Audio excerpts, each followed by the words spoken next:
Good morning, friends. Welcome to Gardening with Creekside. Today we have a very fun morning. We are going to work in the shade garden. Isn't it lovely and shady?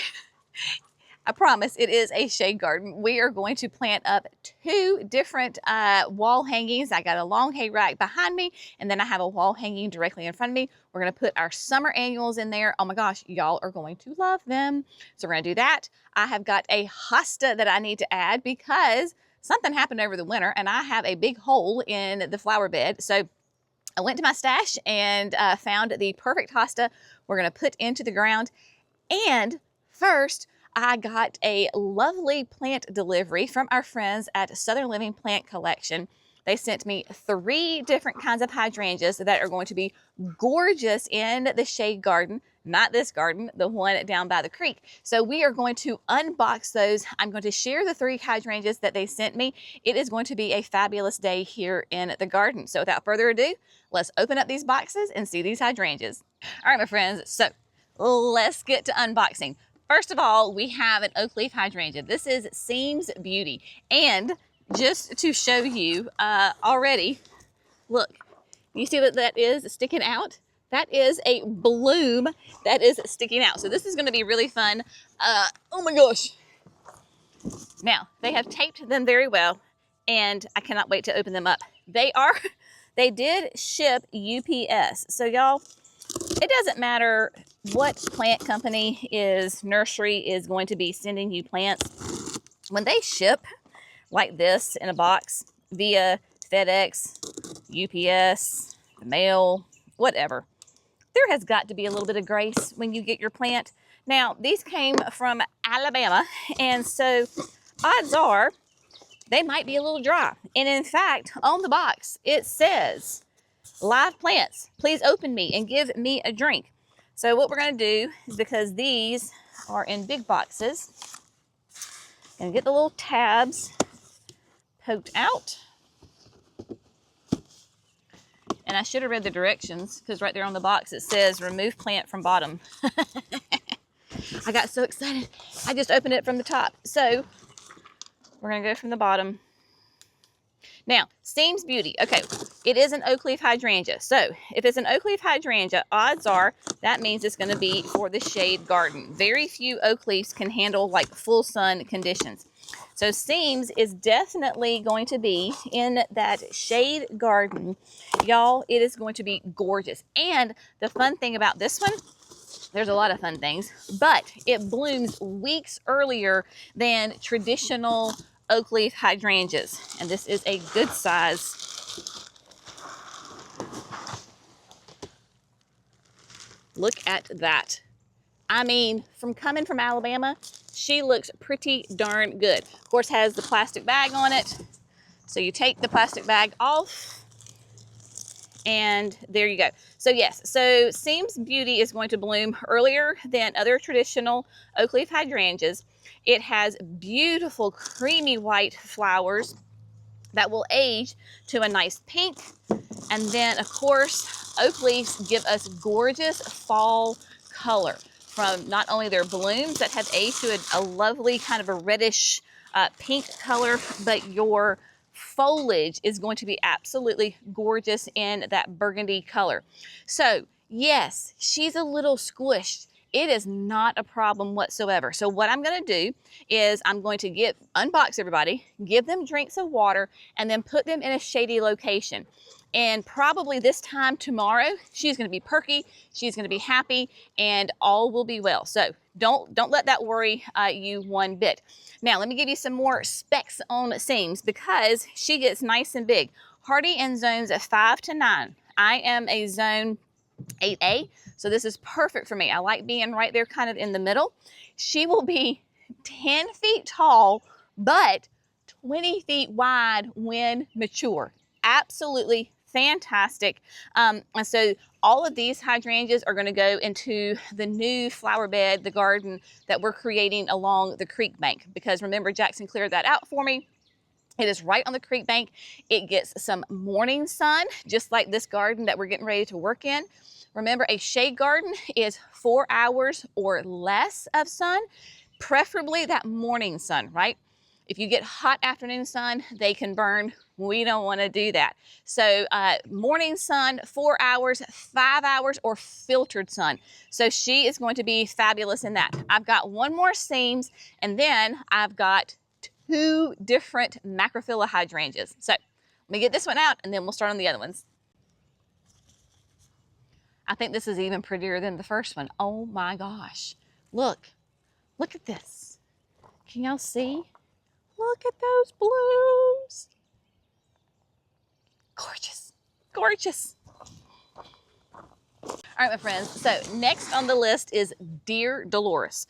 So I do find it easier though to open the boxes from the top, just as a little FYI, right? So whenever you get, if you order plants in the mail, everybody has different packaging. So you just kind of have to figure out what works best for that company. So this one is really, really well taped.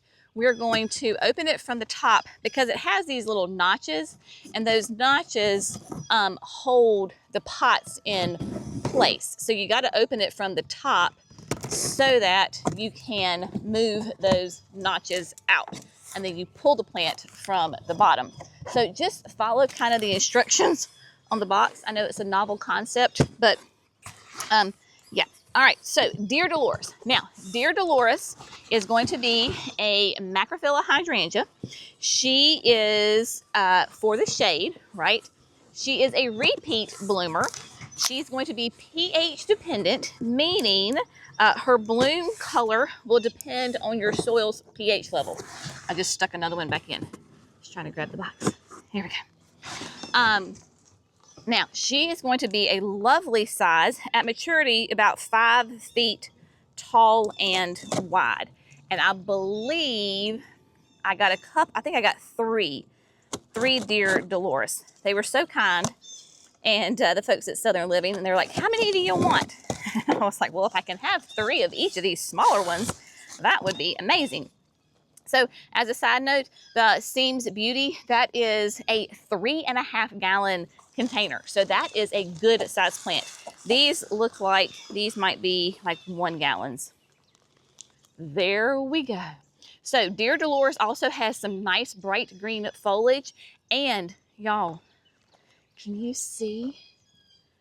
Look, she already has buds on her.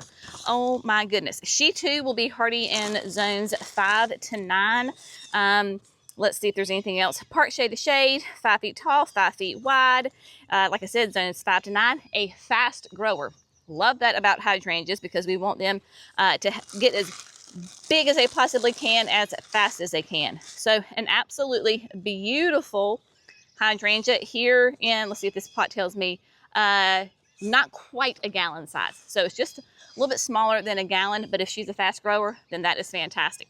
So we're gonna pull out the other one. Also, don't freak out if you've got some soil sticking out from your box that fell out of the box. It's all right, y'all. It is okay. These plants are tough.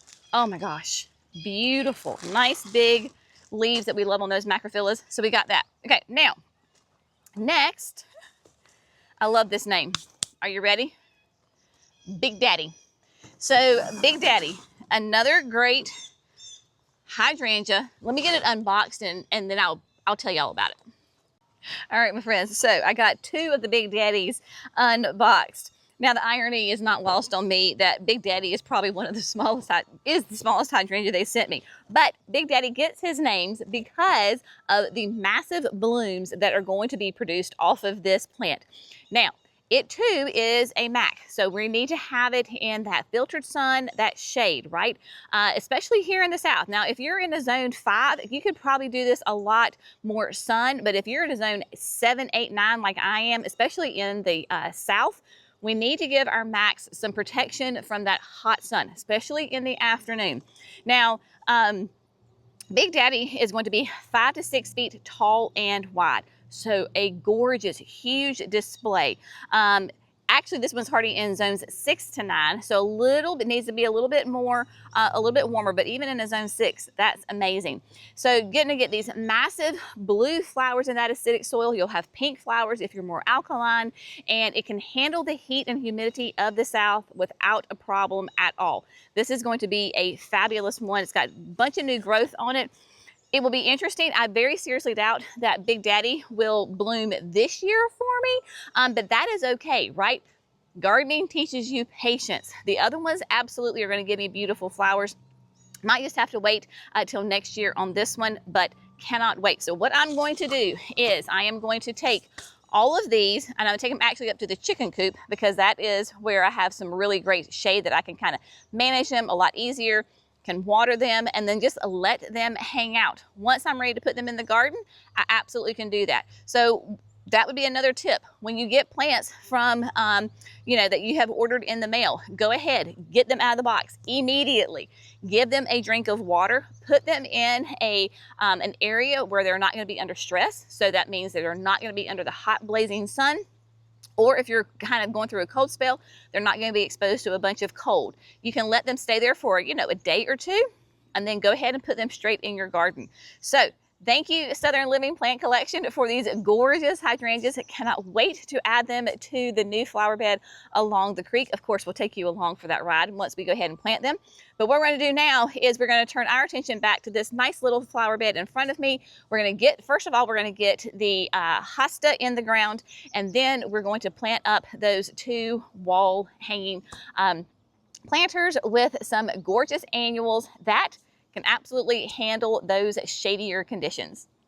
My friends, this is the shade garden right alongside of our house and the driveway. We have been here so many times before. It is looking so lovely and lush. I will give you a whole big picture once we're done with all of the projects today. But as I was waiting for all of my perennials to emerge from their winter dormancy, I noticed quite quickly that I have this spot right here that is quite empty. And so I was like, I wonder what was there. I don't honestly remember. I think it may have been a pulmonaria.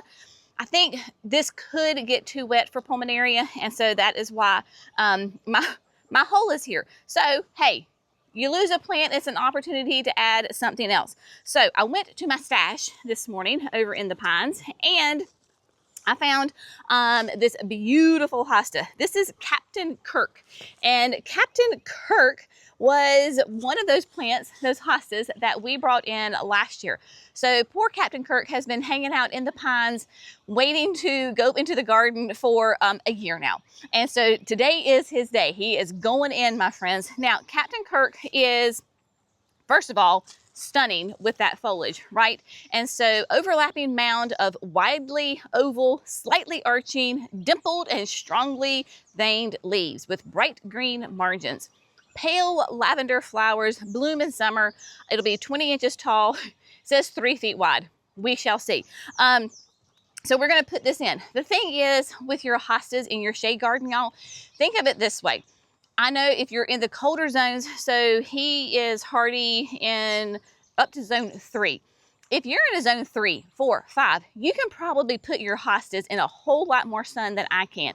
Again, in North Carolina, zone 8, with our heat and humidity and our summer sun, very few hostas can handle that late afternoon sun. So as a general rule, unless you're in a very cooler climate than what I am, you need to give them some shade. And so what we're going to do is really simple. I have my power planter auger, of course. This is like a 2-gallon hosta. So I went ahead and grabbed my 9-inch of the power planter, right? So I'm going to do it nice and slow so that way I don't sling dirt everywhere and make a mess. There's no irrigation in this bed, so I don't have to worry about hitting any kind of lines. So I'm just going to drill my hole. I've got my biotone, plop that in, and then get Captain Kirk in the ground, and then we can move on to some planters.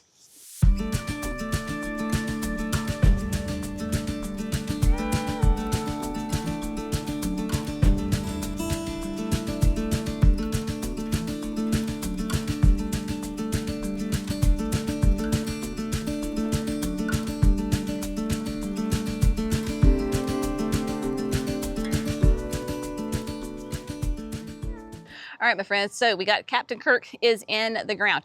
Now, I made sure, because this can get to be a nice size, right? Nice and wide.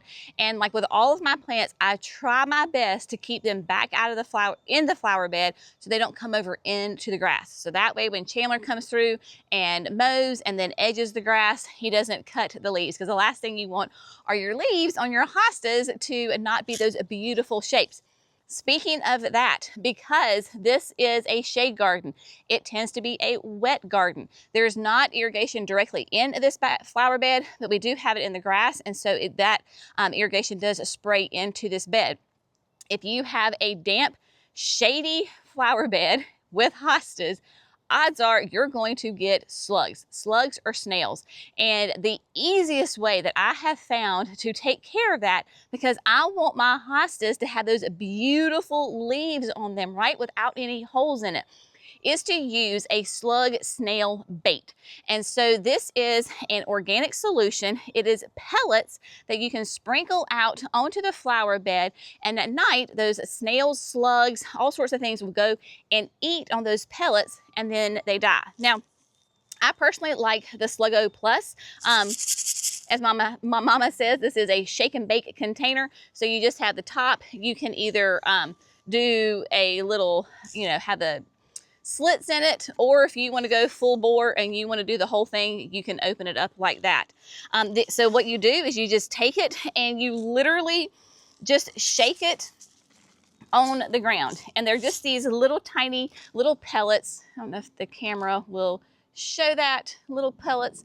And so it is certified OMRI listed as organic. So you can use this in your vegetable garden. You can use it anywhere. It's safe to use around pets. If your dog or cat goes in your garden regularly and eats things, maybe just put them up and do this, in the late afternoon before you go to bed, or you go in for the evening rather. Keep the dog in there and everything will be fine. But this is a huge, easy way to take care of those snails and slugs. It also does earwigs, cutworms, sow bugs, pill bugs, and then the slugs and the snails. The only thing I say is if it rains or you have a lot of irrigation that is on and running, you may have to do this every couple of weeks. So prevention is key. I have done this for several years in this flower bed, and I have very little snails, slugs in here, and my hostas are beautiful all season long. All right, we're gonna move to a container here right now.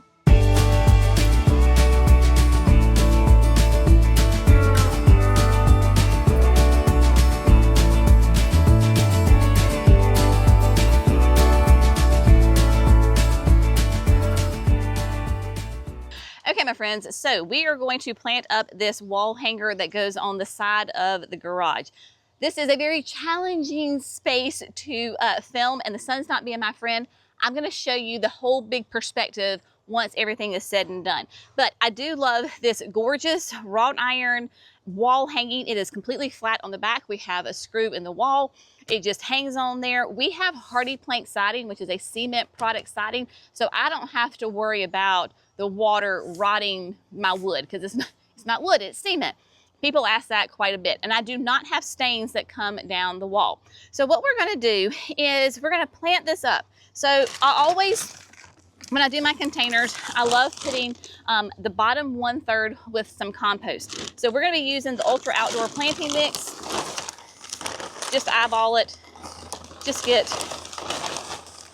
this bag has the perfect amount for me,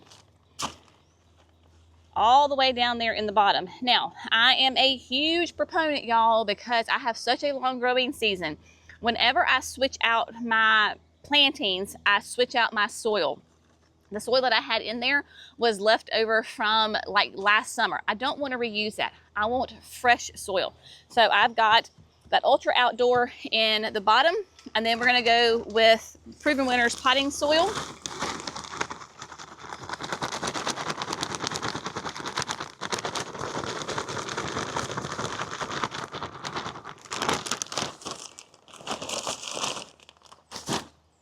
I do not fill it all the way up to the top, because we're gonna be putting 6 plants in here, and I need some room to groove with that. Now, again, another piece of advice, my friends, is You get what you pay for on your potting soil. If the grocery store or the big box store has a sale on potting soil where it's $2 a bag, don't buy it, please. It is going to be junk. I'm not saying you have to get the absolute most expensive potting soil out there, but please don't buy the cheapest because your plants are not going to thrive. So we've got the potting soil in there, and then I'm gonna put a little splash of biotone, sprinkle that in the bottom, and then I'm gonna go ahead and take my slow release fertilizer and add that as well. I am probably one of like the world's worst when it comes to using water soluble fertilizer. So by using good compost and good fertilizers when I plant, it makes a huge difference in my plantings, and that I don't have to constantly be using water soluble fertilizer. Okay, now this space is an interesting space because it stays in the shade for the most of the day. However, it will get about 2 hours of direct early mid-afternoon sun because of the way the roof line is. So when the sun starts to go over the house, it cuts through and it gets full sun. So I need plants that can handle some sun, but are also can really tolerate the shade really well. So we're gonna go for that thriller, filler, spiller combo.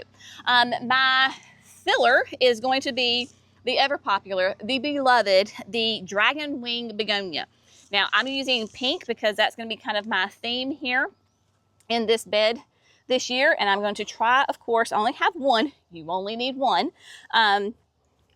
Get it in the center because dragon wings are really nice shade tolerant begonias that have a weeping habit to them. I think I'll just go ahead and do it this way. She's a little lopsided as far as like which way she's leaning. So I think I'm going to have her leaning forward so when I hang it up, it doesn't get whacked. Okay, there we go. Is that in the center? I think that's in the center. She's going to fill in. It's just I want to try to get her in the center as much as I can. Now, on each side for that lovely airy color, we're going to use Diamond Frost Euphorbia. Love Diamond Frost. Diamond Frost is listed as being full to part sun. I have found her to be very, very shade tolerant. So she is extremely adaptable. So if you have full sun, great. If you have part sun, great. If you have shade, great. Not a problem. And of course, I use Diamond Frost along the driveway and with my double up pink begonias and my sun patience. So this pink from the Dragon Wing and then the Diamond Frost is they're going to echo and mirror and complement those plantings that I have along the driveway. So that is my back row. I put it as far back as I possibly could go. So we're gonna get the height from the Dragon Wing. Like at the end of the season, she'll probably be like up to here. It'll be big and huge. And then your Diamond Frost is gonna intermingle and be kind of coming out the side, very light, airy look. So there we go. Now, oh, I'm so excited to use these. More begonias. Yes, my friends, gonna be going begonias. Because when you see this bloom, this is the Double Delight Blush Rose Begonia. It is massive, it is gorgeous, it is soft pink, and the Double Delights tend to have a little bit of a mounding, trailing habit to them. Now on the tag, it says full to part sun. If you're in a warm zone like I am, you cannot do full sun. You will fry your begonias. Ask me how I know. Yep, been there, done that. So these guys basically, and we're gonna have to cram everybody in here, is going to go kind of in the corner between the Diamond Frost and the Dragon Wing Begonia. Oh my gosh, I have never done Blush Rose. I've done Apple Blossom and I have done the Primrose, which is a beautiful yellow, but I saw this Blush Rose and I was looking at the, on the website of Proven Winners. Love this, gorgeous. We're gonna use this again in the next container that we're getting ready to do. So get this in here. Another thing that I like about this, yes, I'm using two kind of begonias, but their foliage color is completely different. The The blush rose has a deeper green with some really kind of dark colors in the leaf, and whereas my dragonwing is a bright kind of, I won't say chartreuse, but it's a very bright green. And that bright green is going to mimic and complement the colors of the brand new for 2026. This is that variegated Ipomoea sweet potato vine. This is going to be my main spiller. Now, because it is a new intro for 2026, obviously I have never grown this before, and I do not know truly what the vigor is. However, I do know Ipomoeas, and they tend to be very vigorous. So, but the great thing is they also respond really well to being pruned. If it gets out of control, I can just whack it. But I love the idea of having the height from the dragonwing, the diamond frost being nice and light and airy. Your blush roses, they're going to be 8 to 14 inches tall, so they'll be a lovely complement in here. Again, kind of that filler, a little bit of that spiller, and then that sweet potato vine flowing over, because I have a lot of room that this can flow down and fill in. So there you go. I just need to add a little bit more potting soil to the top everybody off. I'm going to get it hung up and get it watered in, and then we're going to move on to the big hay rack right here at the kitchen window.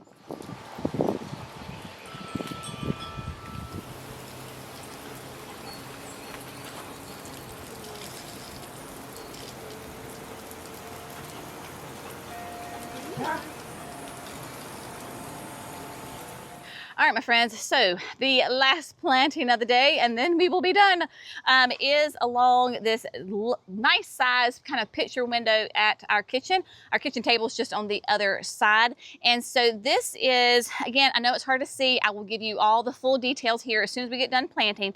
But this is a 55-inch hay rack, window box, whatever you want to call.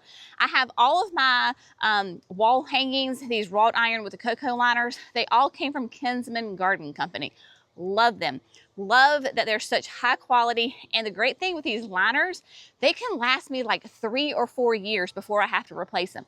Fantastic. So head over to Kinsman Garden Company. I'll put the link in the video description, and have fun shopping. So it is 55 inches. It does a beautiful display. In front of this hanger, I have a zebra hydrangea, and zebra is gorgeous. She has pure white flowers, dark black stems. I see buds forming, makes me very happy. I've never pruned her. She blooms on old growth like macrophyllus do, but once she blooms this year, I'm going to trim her down. So right now, zebra is going to hide a lot of this hay rack. However, we're going to see it from inside, and then you can see it from the sides as you're coming and going. We're going to keep the planting very simple. You do not have to be complicated. If you want to be complicated and complex and put all sorts of things in there, then that's amazing, and go for it. This window box does not call for that. There's so much going on in this bed. I use these wall hangings to be very simple but elegant, and to bring pops of color continuously through the bed. What we're gonna do, Diamond Frost Euphorbia, and then those Double Delight Blush Roses. Y'all, look at that. Well, okay, we'll poo. The sun's not working with me. Okay, look at it from here. We'll put a picture up. It is absolutely stunning. So what we're gonna do, just like the other wall hanging, we're going to put the black gold in the bottom 1/3. We're going to top it with Proven Winners potting soil, biotone, slow release fertilizer, and then we're going to add these guys. It is going to be a very lush, full look. And then after I trim this zebra hydrangea back, I'm not going to go crazy this summer, but once I prune it back, then these guys will really be shining. So they get to play back and forth with one another of who takes center stage. So right now, we just got to get them planted.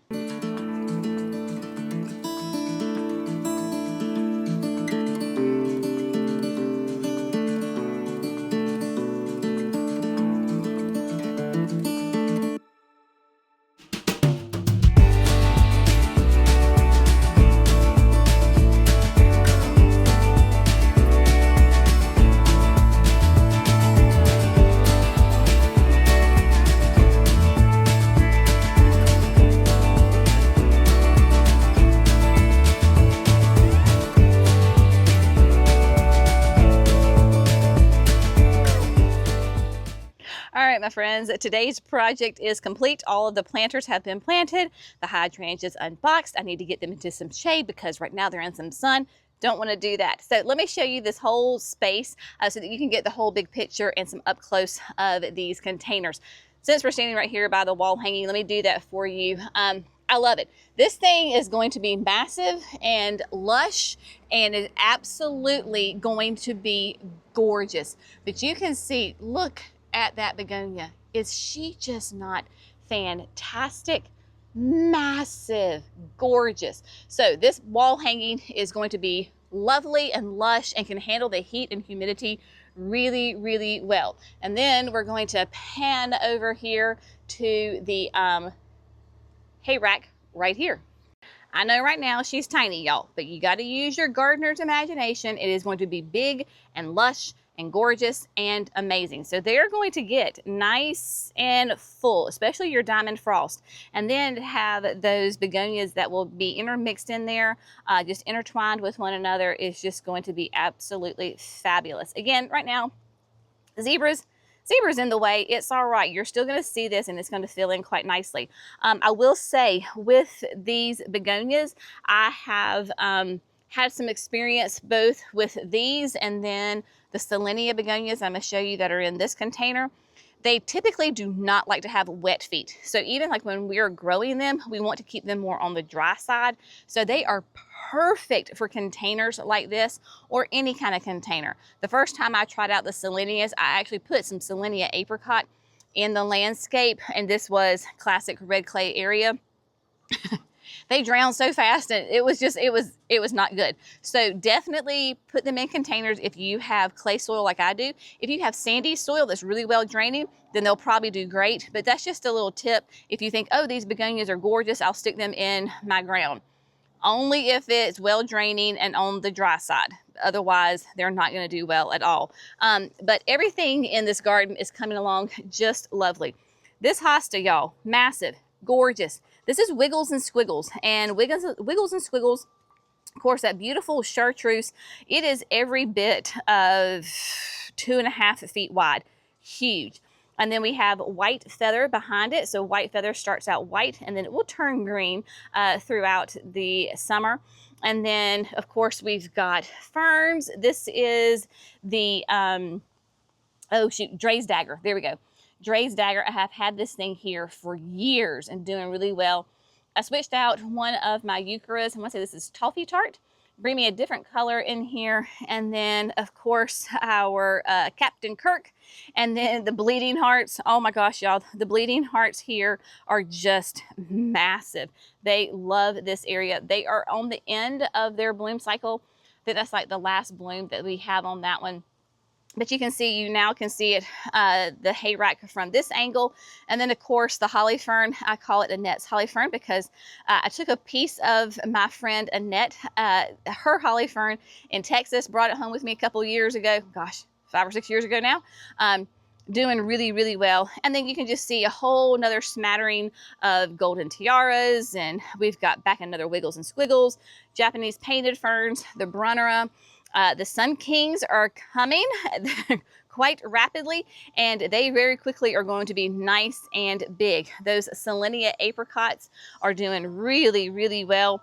Again, I'm keeping it simple because I know that before I know it, these Sun Kings are going to be huge, and they're going to be every bit up to here or beyond. And so I'll have to kind of keep them a little bit contained, but those Sun Kings, when they are full size, they can like hide this Japanese painted fern, the Brunnera, the euchera, like all of this right in here. And so I have to kind of keep it contained. I don't want to take them out. I love them, but they're a little bit of a maintenance for me, but that's all right. But yeah, everything else doing really nice. Those sweet people who are in my colder zones and in the early spring, late winter, whatever it was, asked about all my eucharis and my containers, like, y'all, they're dead.